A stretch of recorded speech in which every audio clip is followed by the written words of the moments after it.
সকাল থেকেই মানববন্ধনটা করছেন এবং শত শত কোটি টাকা যে নিয়ে সে আত্মসাৎ করেছে এবং সে এখন নাকি আইনের আওতায় আছে এবং সে ধরা পড়ছে। এর বাইরে কেউ আছে নাকি ধরার বাইরে? নাম পরিচয় দিয়ে বলুন।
আপনার নাম পরিচয়টা দিন। আমার নাম নাজমুল হক।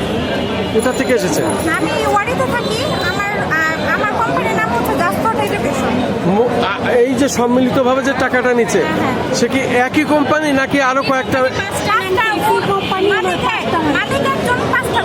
পাঁচটা কোম্পানির নাম বলতে পারবেন? কি কি নাম?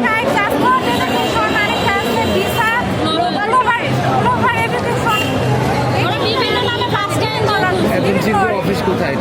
আমাদেরটা হচ্ছে বাড্ডা।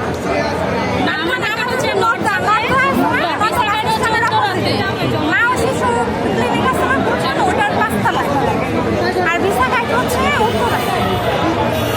এখন আমরা চাই যে আমাদের টাকাটা যাতে আমরা তাড়াতাড়ি ফিরে পাই। আমাদের তো এইভাবে অনেক লস হয়েছে। আমাদের থেকে যে টাকাগুলো আমাদের সন্তানের ভবিষ্যৎ,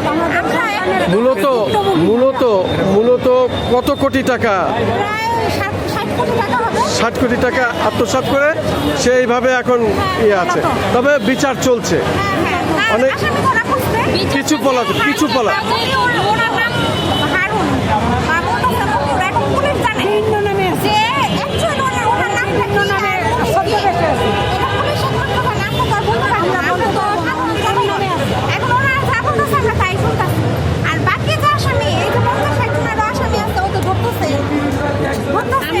বেসিক্যালি টাকা দিয়েছি স্টাফদের হাতে, স্টাফরা তো ধরা পড়ছে না এবং মালিককে আমরা চিনি না।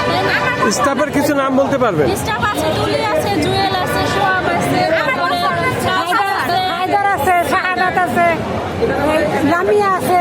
অফিসটা মূল ছিল কোথায়? নয়টা বাস স্ট্যান্ড মা ও শিশু ক্লিনিকের পঞ্চম তলায়।